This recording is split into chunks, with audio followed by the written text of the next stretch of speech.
Hello दोस्तों, आप सभी का स्वागत है जीके विद सक्सेस चैनल पर। लूसेंट प्राचीन भारत का एक बहुत ही महत्वपूर्ण चैप्टर गुप्त साम्राज्य को हम लोग आज बहुत अच्छे से सरल भाषा में समझकर याद करने का प्रयास करेंगे।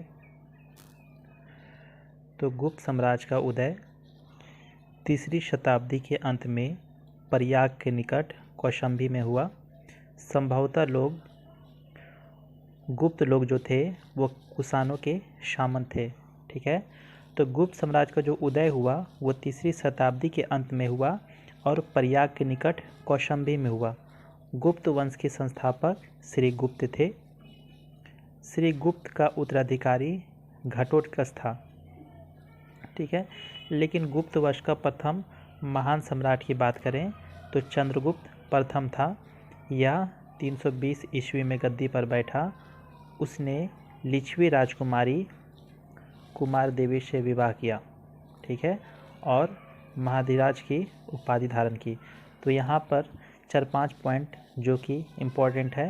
पहले, गुप्त साम्राज्य की स्थापना किसने किया? तो श्री गुप्त ने किया। श्री गुप्त का उत्तराधिकारी कौन हुआ? घटोत्कच। गुप्त वंश का प्रथम महान सम्राट कौन था? चंद्रगुप्त प्रथम था। चंद्रगुप्त प्रथम ने कौन सी उपाधि धारण की? तो महाधिराज की उपाधि धारण की।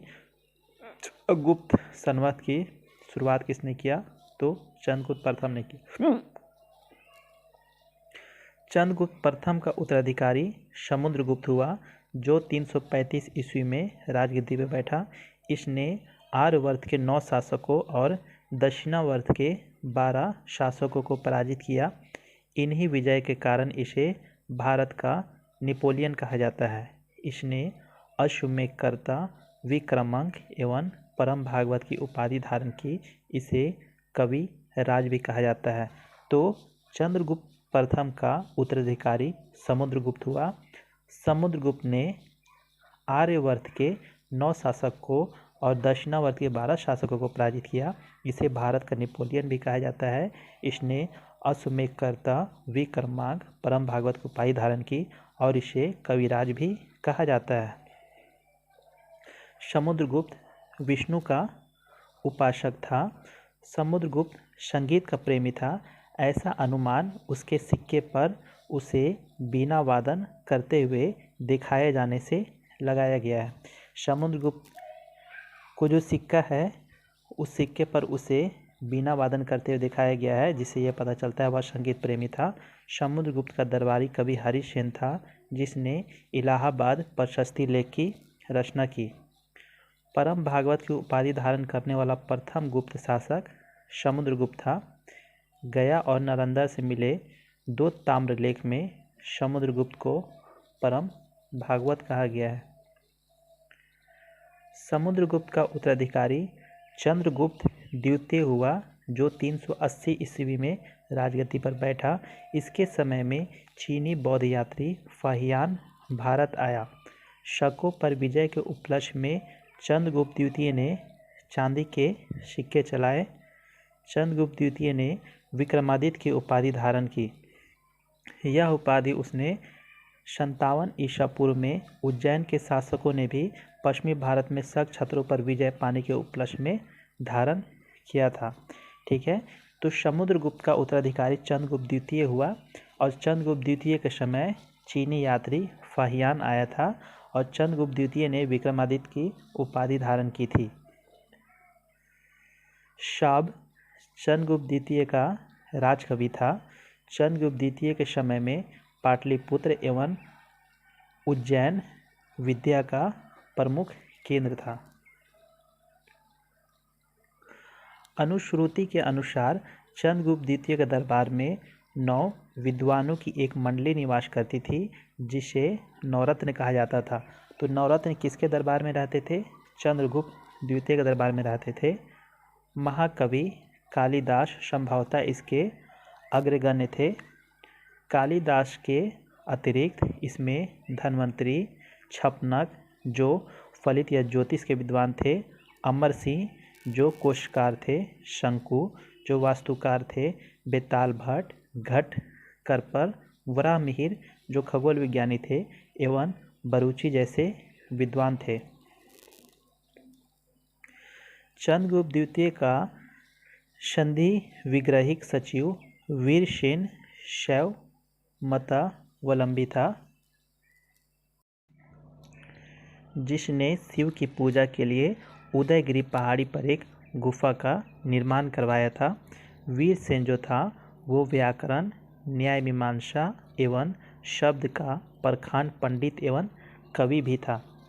चंद्रगुप्त द्वितीय का उत्तराधिकारी कुमारगुप्त प्रथम या इसी को गोविंद गुप्त भी कहा जाता है। नालंदा विश्वविद्यालय की स्थापना कुमारगुप्त प्रथम ने की थी।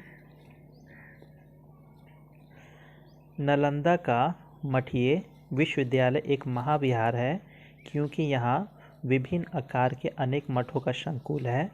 नालंदा के बारे में अधिकांश जानकारी चीनी यात्री हेंग सांग के अभिलेखों पर आधारित है। इनमें कहा गया है कि एक मठ की नींव कुमारगुप्त प्रथम के द्वारा 5वीं शताब्दी में डाली गई थी और यह निर्माण कार्य परवर्ती सम्राटों के शासनकाल में भी चलता रहा, जिन्होंने इसे विलक्षण विश्वविद्यालय का कार्य संपन्न किया। इस बात के प्रमाण मिलते हैं कि बौद्ध धर्म के सभी 3 संप्रदाय थेरवाद, महायान और वज्रयान के सिद्धांत यहाँ पढ़ाए जाते थे। चीन, तिब्बत, श्रीलंका, थाईलैंड, बर्मा और अनेक अन्य देशों के बौद्ध भिक्षु बौद्ध धर्म की शिक्षा प्राप्त करने के लिए नालंदा और इसके आसपास बोधगया तथा कुर्किहार आदि केंद्रों में आते थे। कुमारगुप्त प्रथम का उत्तराधिकारी स्कंदगुप्त हुआ। स्कंदगुप्त ने गिरनार पर्वत पर स्थित सुदर्शन झील का पुनरुद्धार किया। स्कंदगुप्त ने पर्णदत्त को सौराष्ट्र का गवर्नर नियुक्त किया। स्कंदगुप्त के शासनकाल में ही हुनों का आक्रमण शुरू हुआ। अंतिम गुप्त शासक विष्णुगुप्त था। ठीक है, तो हुनों का आक्रमण किसके समय शासनकाल में हुआ? तो स्कंदगुप्त के शासनकाल में हुआ। गिरनार पर्वत पर जो सुदर्शन झील का पुनरुद्धार किसने करवाया था? स्कंदगुप्त ने। और गुप्त वंश का अंतिम शासक कौन था? तो स्कंदगुप्त था। गुप्त साम्राज्य की सबसे बड़ी प्रादेशिक इकाई देश थी, जिसके शासक को गुप्ता कहा जाता था। एक दूसरी प्रादेशिक इकाई भुक्ति या प्रांत थी, जिसके शासक को उपरी कहलाते थे। भुक्ति के नीचे विषय या जिला नामक प्रशासनिक इकाई होती थी, जिसके प्रमुख विषय पति कहलाते थे। पुलिस विभाग के साधारण कर्मचारियों को जाट एवं भाट कहा जाता था। पुलिस विभाग के मुख्य अधिकारी को दंड पाशिक कहलाता था। ठीक है। प्रशासन की सबसे छोटी इकाई ग्राम थी। ग्राम का प्रशासन ग्राम सभा द्वारा संचालित होता था। ग्राम सभा का मुखिया ग्रामिक कहलाता था एवं अन्य सदस्य महत्तर कहलाते थे। ग्राम समूहों की छोटी इकाई को पेठ कहा जाता था। जो ग्राम समूह थी उसकी भी एक छोटी इकाई होती थी, जिसे पेठ कहा जाता था। गुप्त शासक कुमारगुप्त के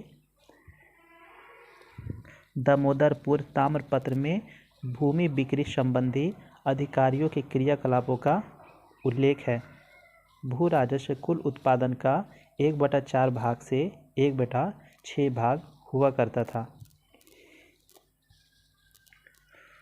गुप्त काल में बलात्श्रम राज्य के लिए आय का एक स्रोत माना जाता था। इसे जनता द्वारा दिए जाने वाला कर भी माना जाता था। ठीक है। आर्थिक उपयोगिता के आधार पर निम्न प्रकार की भूमि थी। एक भूमि क्षेत्र थी। क्षेत्र जो होता था कृषि करने योग्य भूमि होती थी। वास्तु वास करने योग्य भूमि। चारागाह पशुओं को चारा योग्य भूमि। सील ऐसी भूमि जो जोतने योग्य नहीं होती थी। अपराहत ऐसी भूमि जो जंगली होती थी। सिंचाई के लिए रहट या घंटी यंत्र का प्रयोग होता था। श्रेणी के प्रधान को ज्येष्ठक कहा जाता था। गुप्त काल में उज्जैन सर्वाधिक महत्वपूर्ण व्यापारिक केंद्र था। गुप्त राजाओं ने सर्वाधिक स्वर्ण मुद्राएं जारी की। इनकी स्वर्ण मुद्राओं को अभिलेख में दिनार कहा गया है। गुजरात के बाद गुप्त राजाओं ने बड़ी संख्या में चांदी के सिक्के जारी किए, जो केवल स्थानीय लेन देन में चलते थे। ठीक है। तो स्वर्ण मुद्रा से 3 प्रश्न मुख्यतः देखने को मिलता है। पहला प्रश्न, सबसे ज़्यादा सोने का सिक्का किसके काल में जारी हुआ? गुप्त काल में। सबसे शुद्ध सोने का सिक्का किसके कालीन जारी हुआ? कुषाणों के काल में। और प्रथम सोने का सिक्का सबसे पहले किसने जारी किया? तो हिंद यूनानियों ने जारी किया। गुप्त कालीन कुछ प्रसिद्ध मंदिर हैं, जैसे विष्णु मंदिर, तो ये मंदिर तिगवा, जबलपुर, मध्य प्रदेश में स्थित है। शिव मंदिर भूमरा, नगौदा, मध्य प्रदेश में है। पार्वती मंदिर नैना कोठार, मध्य प्रदेश में स्थित है। 10 अवतार मंदिर देवगढ़, ललितपुर, उत्तर प्रदेश में है। शिव मंदिर खो, नौगौद, मध्य प्रदेश में है। ठीक है। एक लक्ष्मण मंदिर है जो कि भीतरगांव, कानपुर, उत्तर प्रदेश में स्थित है। कायस्थों का सर्वप्रथम वर्णन याज्ञवल स्मृति मिलता है। जो कायस्थ थे तो उनका सर्वप्रथम वर्णन याज्ञवल स्मृति मिलता है। जाति के रूप में कायस्थों का सर्वप्रथम वर्णन उष्णम स्मृति मिलता है। ठीक है। तो यहाँ पे कायस्थ शब्द की बात हो रही है, तो अगर सिर्फ कायस्थ का सर्वप्रथम वर्णन पूछे तो याज्ञवल स्मृति में, लेकिन जाति के रूप में कायस्थों का सर्वप्रथम वर्णन तो उष्णम स्मृति में मिलता है। विंध्य जंगल में शबर जाति के लोग अपनी देवताओं को मनुष्य का मांस चढ़ाते थे। पहली बार किसी के सती होने का प्रमाण 510 ईस्वी के भानुगुप्त के एरन अभिलेख से मिलता है, जिसमें किसी भोजराज की मृत्यु पर उसकी पत्नी के सती होने का उल्लेख है। गुप्त काल में वेश्यावृत्ति करने वाली महिलाओं को गणिका और वृद्ध वेश्या को कुटनी कहा जाता था। गुप्त सम्राट वैष्णव धर्म के अनुयायी थे तथा उन्होंने इसे राजधर्म बनाया था। विष्णु का वाहन गरुड़ गुप्तों का राजचिह्न था। गुप्त काल में वैष्णव धर्म संबंधी सबसे महत्वपूर्ण अवशेष देवगढ़ के जिला ललितपुर का 10 अवतार मंदिर है। यह बेतवा नदी के तट पर स्थित है।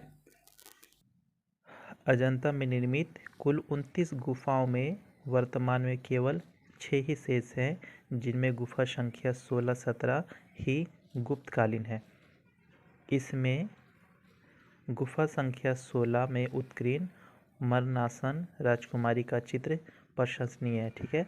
तो अजंता में टोटल 29 गुफाओं का निर्माण किया गया था, जिसमें वर्तमान में 6 ही शेष हैं और उनमें से गुफा संख्या 16-17 गुप्तकालीन है। इनमें गुफा संख्या 16 में उत्कीर्ण मरणासन राजकुमारी चित्र प्रशंसनीय है और गुफा संख्या 17 का चित्र को चित्रशाला कहा गया है। इस चित्रशाला में बुद्ध के जन्म, जीवन, महापरिनिर्वाण एवं महापरिनिर्वाण की घटनाओं से संबंधित चित्र उदित किए गए हैं। अजंता की गुफाएं बौद्ध धर्म की महायान शाखा से संबंधित है। गुप्त काल में निर्मित अन्य गुफा बाघ की गुफा है, जो बाघ जिला धार, मध्य प्रदेश नामक स्थान पर विंध्य पर्वत को काटकर बनाई गई थी। गुप्त काल में विष्णु शर्मा द्वारा लिखित पंचतंत्र, जो कि संस्कृत भाषा में लिखा गया है, को संसार का सर्वाधिक प्रचलित ग्रंथ माना जाता है। बाइबिल के बाद इसका स्थान दूसरा है। इसे 5 भागों में बांटा गया है। पहला है मित्र भेद, दूसरा मित्र लाभ, तीसरा संधि विग्रह, चौथा लब्न प्रनाश, पांचवा अपरिच्छाकृत। आर्यभट्ट ने आर्यभट्टयम एवं सूर्य सिद्धांत नामक ग्रंथ लिखे। तो आर्यभट्ट ने यहाँ पे 2 ग्रंथ लिखा, आर्यभट्टयम और सूर्य सिद्धांत। उसने सूर्य ग्रहण और चंद्र ग्रहण के वास्तविक कारण बताए। आर्यभट्ट पहला भारतीय नक्षत्र वैज्ञानिक थे जिसने घोषणा किया कि पृथ्वी अपने धुरी पर घूमती है। तो पृथ्वी अपने धुरी पर घूमती है, ये सबसे पहले किसने बताया? तो आर्यभट्ट ने बताया। वराहमिहिर ने वृहद संहिता, पंच सिद्धांत, वृहज्जातक, लघु जातक की रचना की और वृहद संहिता में नक्षत्र विद्या, वनस्पति शास्त्र, प्राकृतिक इतिहास और भौतिक भूगोल की विषय में जानकारी की गई है। तो वराहमिहिर ने यहाँ पर कुछ की रचना की, जिसमें से एक है बृहत संहिता, दूसरा है पंच सिद्धार्थ बृहज्जाग, तीसरा है लघु जातक। ठीक है।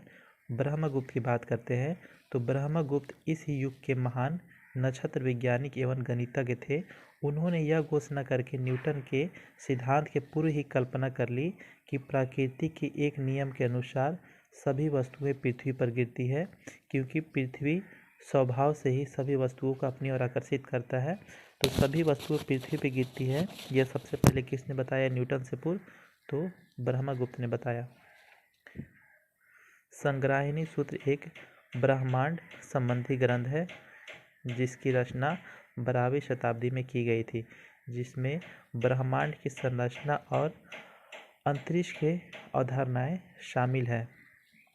गुप्त काल में पलकर्णों ने पशु चिकित्सा पर हस्त आयुर्वेद लिखा। नवीनतम की रचना गुप्त काल में की गई।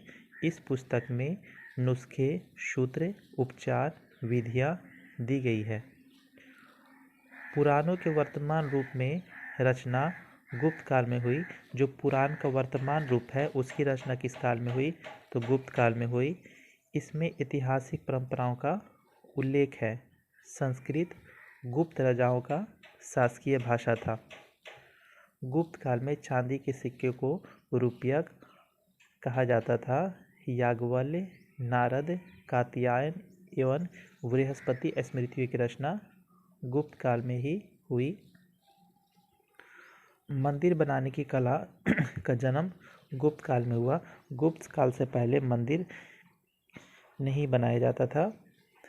त्रिमूर्ति की अवधारणा का विकास भी गुप्त काल में हुआ। गुप्त वंशों के शासकों ने मंदिर एवं ब्राह्मणों को सबसे अधिक ग्राम अनुदान में दिया। जहाँ ग्राम अनुदान की शुरुआत सातवाहन वंशों में हुई थी, वहीं सबसे अधिक ग्राम अनुदान किसने किया? तो गुप्त काल में। गुप्त काल लौकिक साहित्य की सर्जना के लिए स्मरणीय है। भास के 13 नाटक इसी काल के हैं। शूद्रक का लिखा नाटक मृच्छकटिकम या माटी का खिलौना गाड़ी, जिसमें निर्धन ब्राह्मण के साथ वेश्या का प्रेम वर्णित है, प्राचीन नाटकों में सर्वोत्कृष्ट माना जाता है। तो शूद्रक ने एक नाटक लिखा मृच्छकटिकम, उसमें किसकी कहानी है? तो एक निर्धन ब्राह्मण के साथ एक वेश्या की प्रेम वर्णित कहानी है। देवी चंद्रगुप्तम विशाखदत्त की संस्कृत नाटक है। यह गुप्त राजा रामगुप्त की कहानी है, जो अपनी रानी ध्रुव देवी को एक शक आक्रमणकारी को सौंपने का फैसला करता है, लेकिन उसका छोटा भाई चंद्रगुप्त रानी के भेष में दुश्मन के शिविर में प्रवेश करता है और दुश्मन को मार डालता है। कालिदास की कृति अभिज्ञान शकुंतलम, जिसमें राजा दुष्यंत और शकुंतला की प्रेम कथा है, द्वितीय भारतीय रचना है, जिसका अनुवाद यूरोपीय भाषा में हुआ। ऐसा प्रथम रचना भगवत गीता है। तो सबसे पहले वो ग्रंथ जिसका यूरोपीय भाषा में अनुवाद हुआ, तो पहला भगवत गीता था और दूसरा अभिज्ञान शकुंतलम है। सांस्कृतिक उपलब्धियों के कारण गुप्त काल को भारतीय इतिहास का स्वर्ण युग कहा जाता है। नगरों का क्रमिक पतन गुप्त काल की महत्वपूर्ण विशेषताएं हैं। तो गुप्त काल की जो भी महत्वपूर्ण पॉइंट इस लूसेंट पुस्तक में थे, हमने सभी को अच्छे से पढ़ा। आपको ये वीडियो कैसा लगा प्लीज़ कमेंट करके ज़रूर बताएं। Thank you.